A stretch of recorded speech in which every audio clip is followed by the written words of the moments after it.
तो आप हमें पहुंचा दो या उनसे मिला दो, उनको हमारे पास पहुंचा दो या हम उनके पास पहुंच जाए। तो भगवान जहां जोड़ेंगे वो सही जोड़ेंगे।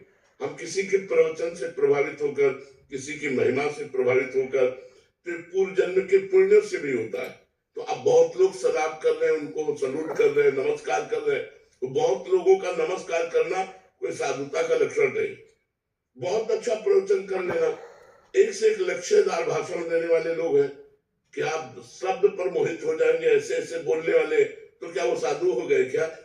तो क्या हम साधुता की पहचान बने? यही मान रहित होना, मोह रहित होना, संग दोष का प्रभाव न पड़ना, आत्मस्वरूप में स्थित रहना, समस्त द्वंद्वों पर विजय प्राप्त करना, सुख दुख में समान भाव। ये तो बाहरी दिखाई नहीं देंगे।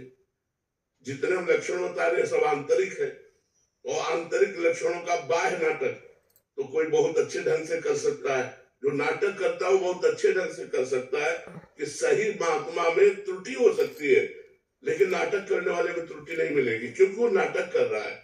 इसलिए बच्चा, ये साधुता का वेश ऐसा है जैसे गंगा जी में सब कुछ समा जाता है, चाहे जो नाला डालो चाहे डालो, सुरसर मिले तो पावन कैसे, ऐसे इस वेश में असली नकली कई प्रकार के होते हैं। तो आप पहचाने नहीं जा सकते कि असली कौन है, क्योंकि बाहरी गुण माया जनित है, और माया जनित गुणों से वो मायातीत होता है, वो गुणातीत होता है। तो महात्मा को कैसे पहचाना जा सके? जैसे भगवान अपने आप को जना दे तो कोई जान जाए, ऐसे महात्मा अपना परिचय खोल दे तो कोई जान जाए नहीं। महात्मा को जानना बड़ा कठिन होता है।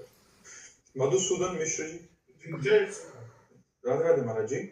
महाराज जी, मृत्यु के उपरांत जीव के स्वरूप और उसकी यात्रा के विषय में जानने का इच्छा है। कर्मों के अनुसार उसकी त्रिविध गति होती है और उसकी विविध गति होती है। शब्दों पर ध्यान देना, उसकी त्रिविध गति होती है और उसकी विविध गति होती है। त्रिविध गति में पर अधिक पाप करने वाला यातना देह में डालकर, ये पांच भौतिक देह तो छूट जाता है, यातना देह में डालकर उसे नरक भोगवाया जाता है।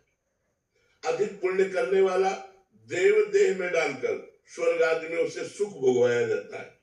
और दोनों के जब पाप पुण्य क्षीण हो जाते हैं तो त्रिविध गति मनुष्य योनि या इसमें मृत्यु लोक में उसका जन्म होता है। और विविध गति 84 लाख योनियों में 83,99,999 योनिया और एक मनुष्य योनि प्लस मिला के मनुष्य योनि।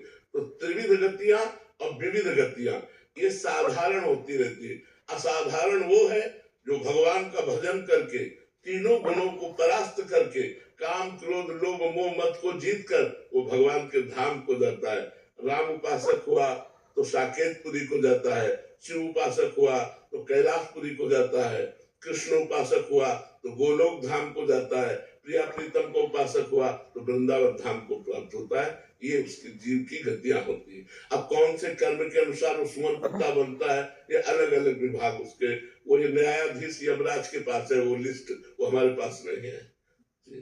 सौम्य रंजन कुमार जी, उड़ीसा। राधे राधे महाराज जी।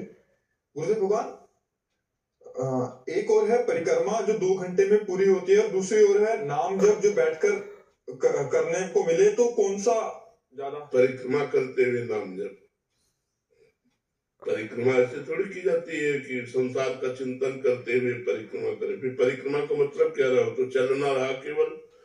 परिक्रमा का मतलब है आराध्य देव का नाम या मंत्र सुमिरन करते हुए परिक्रमा करना, मौन परिक्रमा करना, नाम जप करते हुए मौन, किसी की निंदा, किसी की स्तुति, किसी की बात करते हुए परिक्रमा नहीं।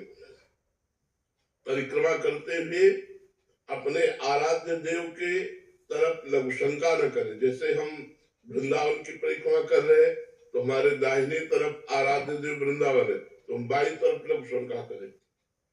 अगर हम थूकते भी हैं तो बाई तरफ, अगर कारणवशात हमें ऐसे थूकना भी पड़े तो बाई तरफ, अगर हम प्रसाद भी पाए तो हमारे दोनों पत्तल बाई तरफ, जैसे गिरिराज जी की परिक्रमा है। तो अगर ऐसे परिक्रमा करें तो बहुत लाभ मिलता है। आराध्य देव की प्रदक्षिणा से सर्व पाप नष्ट हो जाते हैं। इसलिए हमें चाहिए कि हम नाम जप करते हुए परिक्रमा करें, सर्वश्रेष्ठ है। अगर आप नहीं चल पाते हैं तो बैठकर नाम जप कोई बात नहीं, तो परिक्रमा जरूर देनी चाहिए।